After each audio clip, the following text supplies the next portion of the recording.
ধরুন একটা ধনী ব্যক্তি, তিনি সারাদিন বিভিন্ন কাজে ব্যস্ত থাকে, অফিসের কাজে, এই কাজে সেই কাজে ব্যস্ত থাকে, পরিবারকে তারা সময় দিতে পারে না। তো তার কাছে টাকা পয়সার কিন্তু কোনো অভাব নাই, তার বিলাসবহুল বাড়ি আছে, বিলাসবহুল গাড়ি আছে, সবই আছে, কিন্তু সে পরিবারকে টাইম দিতে পারতেছে না। এই জন্য সে দেখবেন সবসময় একাকী। অনেক সময় দেখবেন অনেক ধনী ধনী মানুষ তারা হচ্ছে তাদের জীবনটা বিলিয়ে দেয়। হ্যাঁ, এই কথাটা উল্লেখ করলাম না এইখানে।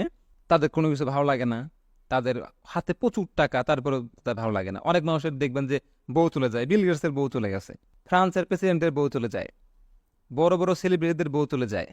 তাদের টাকা পয়সার অভাব নাই, তাদের রূপ আছে, তাদের চেয়ে সবই আছে, তাদের টাকা পয়সা আছে, তাদের ভালো একটা কেরিয়ার আছে, সবই আছে, তারপর তাদের এই সমস্যাগুলো কেন হয়? সমস্যাগুলো তারা হচ্ছে পর্যাপ্ততার মূল্য বুঝে না, যে একটা জিনিস সন্তুষ্ট থাকতে হবে, এই জিনিসটা থাকে না। তো এটাই হচ্ছে আপনার জীবনের সবথেকে বড় একটা কাল। আপনি যদি সন্তুষ্ট না থাকতে পারেন আপনার যা আছে সেটা নিয়ে, বা আপনি যা অর্জন করবেন তা নিয়ে, তাহলে আপনি জীবনে কখনো সুখী হতে পারবেন না। সে আপনার একদম আপনি পৃথিবীর শ্রেষ্ঠ ধনী হয়ে যান, তাতে আপনি সুখী হবেন না।